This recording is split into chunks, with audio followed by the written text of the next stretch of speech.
Hello guys, तो आज हम लोग यूनिट 2 करेंगे। यूनिट 1 हमारा कंप्लीट हो गया है और अब हम लोग स्टार्ट करेंगे यूनिट 2। ठीक है, तो मैं किसकी बात कर रही हूँ? मैं बात कर रही हूँ इंट्रोडक्टरी माइक्रो इकोनॉमिक्स की। ठीक है, तो अभी हम लोग कर रहे हैं जो भी बीए सेमेस्टर 1 के स्टूडेंट होंगे उनके लिए ये मैंने पर्टिकुलर प्लेलिस्ट बनाई है जिसमें कि हम लोग बीए सेमेस्टर 1 का जो सीसी पेपर है, कोर्स पेपर है, उसमें से हम लोग करते हैं दो कोर्स पेपर है।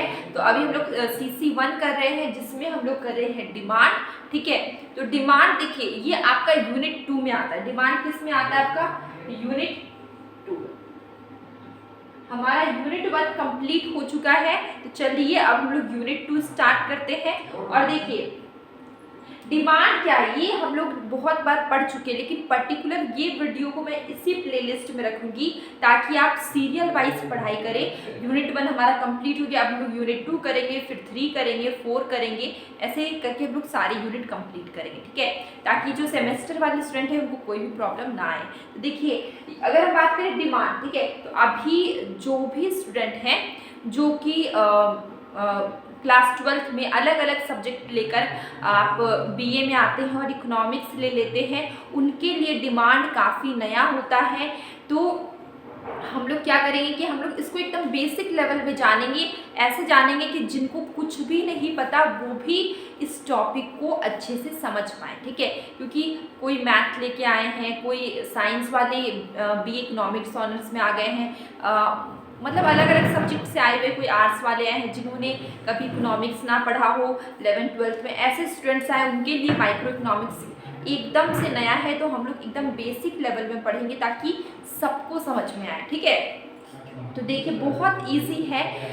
एक वर्ड आता है डिमांड। ठीक है, हम लोग नॉर्मली अपने अगर हम बात करें नॉर्मली हम लोग अपने लाइफ में भी, अपने डेली लाइफ में भी एक वर्ड सुनते हैं डिमांड। ठीक है, डिमांड बढ़ गया है। ठीक है, डिमांड किसी ट्रेंड के कारण बढ़ता है, कभी कभी प्राइजेस बहुत कम हो जाती है तो लोग ज़्यादा डिमांड करने लगते हैं। तो डिमांड आखिर क्या है? आप डिमांड वर्ड सुने होंगे। देखिए डिमांड क्या है? एक क्वांटिटी ऑफ अ कमोडिटी, किसी कमोडिटी का एक क्वांटिटी। ठीक है, which are ready to purchase by a consumer, जिसको एक कंज्यूमर खरीदने के लिए मतलब सक्षम है। ठीक है, वो उसको खरीद सकता है, वो विलिंग है किसी पर्टिकुलर प्राइस में, पर्टिकुलर पीरियड ऑफ टाइम में, और उस कमोडिटी को खरीद के उसको सेटिस्फैक्शन मिलता है, उसकी जो वांट्स हैं, उनकी जो इच्छाएं हैं उसको संतोष मिलता है, उनको उसकी इच्छाएं मतलब पूरी होती है। ठीक है, जैसे कि सपोज करिए कि आपको भूख लगी है, ठीक है, और आप जाएंगे मार्केट। ठीक है, और आपको वहाँ पे आपके जेब में है 20 रुपये। ठीक है, 20 रुपीज़ आपके पास है और आप जाके एक ब्रेड है जो कि 15 की है। ठीक है, तो आप जाके एक ब्रेड ले आएंगे। तो देखिए उस ब्रेड को खा के आपकी सेटिस्फैक्शन को, आपकी वांट्स को, आपका वांट सेटिस्फाई हुआ, आपको आपकी पेट भर गई, आपको संतोष मिल गया और आपके पास उतने पैसे भी थे कि आप उस ब्रेड को खरीद पाए। ठीक है, तो डिमांड के लिए इम्पॉर्टेंट चीज़ें हैं। पहले तो कंज्यूमर होना चाहिए, उसके पास जितना उस कमोडिटी का प्राइस है उतने पैसे होने चाहिए, मतलब परचेजिंग पावर होना चाहिए। ये सब क्या होता है डिमांड का इम्पोर्टेंट बोल सकते हैं कंपोनेंट्स है। ठीक है, आपको डिमांड समझ में आएगी। डिमांड क्या है? Quantity of a commodity which are ready to purchase by a consumer. एक कमोडिटी का क्वांटिटी है जिसको एक कंज्यूमर खरीदने के लिए रेडी है, उसके पास उतना पैसा भी है, प्राइस वो विलिंग है कि उस अमाउंट को पे कर सके, उस कमोडिटी का जो प्राइस है उसको वो पे कर सके, वो उतना विलिंग है। ठीक है, और पर्टिकुलर पीरियड ऑफ टाइम, और जो भी वो कमोडिटी खरीद रहा है उससे उसके वांट्स सेटिस्फाई हो रहे। ठीक है, ये आपको समझ में आ गया। ठीक है, अब हम लोग देखिए लॉ ऑफ डिमांड। हम लोग ने डिमांड देख लिया, अब डिमांड का भी एक लॉ है। जैसे कि देखिए कभी कभी ये नॉर्मली सबके साथ होता है, कुछ नया नहीं है। जैसे कि सपोज करिए कभी कभी कोई कमोडिटी का प्राइस बहुत कम हो जाता है, ठीक है, बहुत कम हो जाता है। तो जब किसी कमोडिटी का प्राइस कम हो जाता है, ठीक है, प्राइस जब कम होता है तो लोग अपना डिमांड बढ़ा लेते हैं, लोग अब ज़्यादा डिमांड करने लगेंगे, ठीक है। जब प्राइस कम हो जाएगा तो लोग ज़्यादा डिमांड करेंगे। वही अगर प्राइस बढ़ जाए, अगर प्राइस बढ़ जाए तो लोग डिमांड बहुत कम करेंगे, ठीक है। अगर सपोज करिए कोई ऐसी कमोडिटी है जो आपको बहुत पसंद भी है, फिर भी उसकी कीमत आपका जो पॉकेट मनी, आपका जो सैलरी है, आपका जो इनकम है, उससे अगर ज़्यादा है तो आपको बहुत मन भी हो तो भी आप उस चीज़ को नहीं खरीद सकते, ठीक है। क्योंकि और ऊपर से सपोज करिए कि मैं क्या एग्जांपल लूँ, जैसे कि आप मार्केट गए, ठीक है, और हम सपोज कर लेते हैं कोई टी शर्ट, ठीक है, इसका प्राइस है 200 रुपये, ठीक है, 200 रुपये है। अभी इसको खरीद रहे हैं 100 लोग, ठीक है। अब इसका प्राइस हो गया 150, ठीक है, 150 हो गया। अब इसको खरीदेंगे 300 लोग, ठीक है। तो ये क्या, जब प्राइस घटता है लोगों का डिमांड बढ़ जाता है, और जब यही 200 की टी शर्ट जब 300 में मिलने लगेगी तो जो 100 कस्टमर आ रहे थे अब उसकी जगह पे क्या हो गया, 50 कस्टमर आधे हो गए।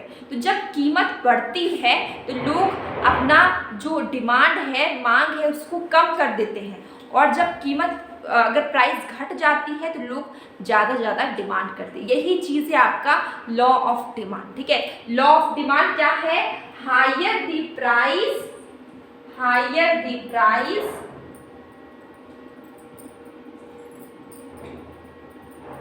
लोअर द डिमांड, ठीक है। जब प्राइस ज़्यादा होगा डिमांड लोग कम करेंगे, ठीक है।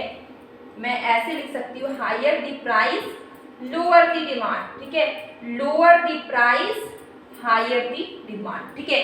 ये दोनों के बीच में रिलेशन कैसा है, देखिए साइन अपोजिट है, मतलब रिलेशन कैसा है, एक ऊपर की ओर जा रहा है, एक नीचे की ओर जा रहा है, मतलब इसके बीच में रिलेशन कैसा है, नेगेटिव रिलेशन।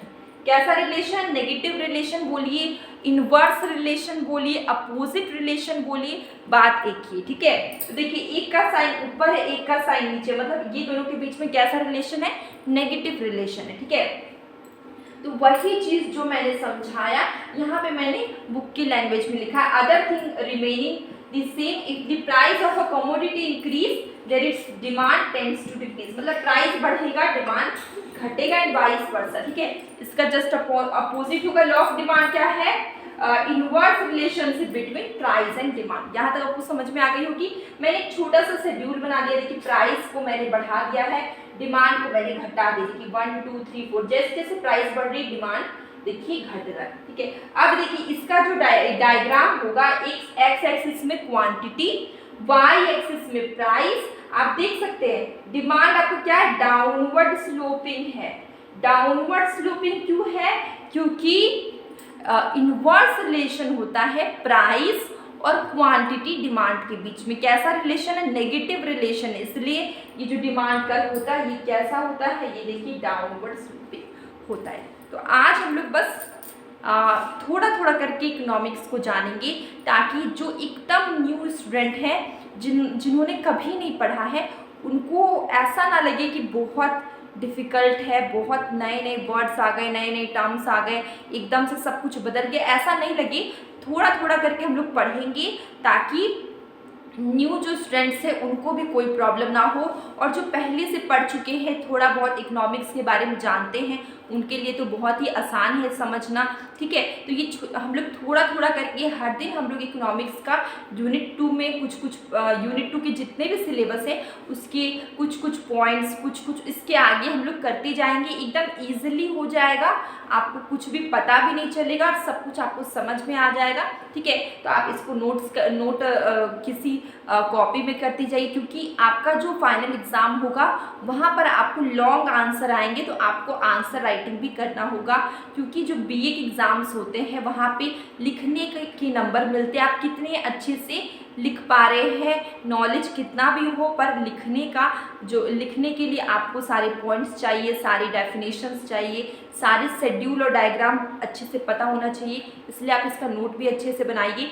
और अब हम लोग मिलेंगे कल एक न्यू वीडियो में। इसके साथ मैं ये भी कहना चाहती हूँ, डेली मैं शॉर्ट वीडियो में क्वेश्चंस पूछती हूँ, कभी कभी मैं शॉर्ट कंसेप्ट भी बताती हूँ, आप उसे भी ज़रूर देखिए, आपको काफ़ी हेल्प होगी। अब हम लोग मिलेंगे कल एक न्यू वीडियो में।